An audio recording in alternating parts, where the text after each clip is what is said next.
Guys, nasubukan niyo na bang gumawa ng crispy chicken feet?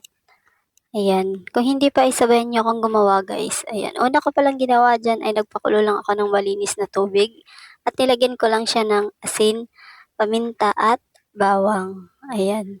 At syempre guys, hugasan muna natin yung ating chicken feet bago natin diyan ilagay sa ating pinakuloang tubig. At ayan guys, palambutin lang natin ating chicken feet bago natin siya ilagay dito sa ating mix powder. At dito naman tayo guys sa ating mix powder ay nag-ready lang ako dito ng isang crispy fry at cornstarch. At nag-add na din pala ako dyan guys ng garlic powder. Ayan. Nasa inyo naman yan guys kung lagyan nyo ng garlic powder. Ayan. Ako kasi guys mahilig ako sa garlic kaya nag-add na lang ako. Pero okay lang naman kahit wala. Ayan. Sa cornstarch naman guys nag-add lang ako dyan ng 5 kutsara. Ayan. And guys, balik tayo dito sa ating chicken feet. Ayan. Pag nakita nyo malambot na po yung balat niya, ibig sabihin ay okay na po yan. Ayan. At ready na po natin siyang ilagay dito sa ating mix powder. Ayan. Yan po yung ating first batch. Ayan. Try nyo na po itong gawin guys. At sigurado akong magugustuhan to ng inyong mga anak. Ayan pa. Bintang-binta kasi ito sa mga kabataan. Ayan. Isa din po to sa paborito ng aking mga anak. Ayan. Ayan. Pag ganyan na po yan guys, pwede na po natin yan salang. Ayan. Yan na po guys ang ating second batch. Ayan. Ayan. Siyempre guys, halo-haloin lang natin yan hanggang sa mabalot siya ng mix powder. Ayan. Ayan. Pag okay na po yan guys, at isasalang na po natin yan. Ayan.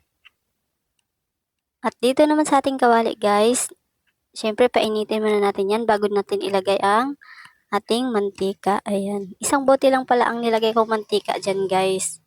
Ayan. Pero mas maganda kung maraming mantika ang gagamitin nyo.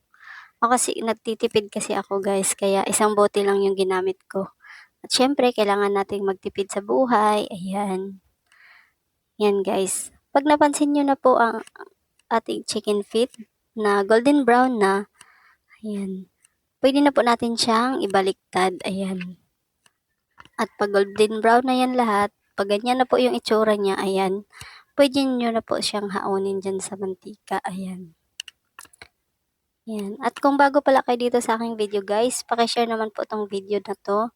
At pakicomment na din kung taga saan kayo para alam ko kung saan umabot ang video na ito. Ayan. At para naman ma-shoutout ko kayo sa ating next video.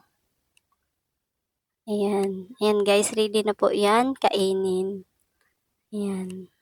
Subukan nyo na to guys. At sigurado akong kahit kayo ay magugustuhan nyo ito. Ayan. Pwede nyo din po to pang negosyo guys. Ayan. Bintang-binta po to sa mga street foods. Ayan. Ready na pong kumain. Ayan guys. Ayan, nag-ready na din pala ako ng suka na may sili at bawang. Ayan, kain na tayo guys. See you on next vlog. Thank you po sa panonood. God bless.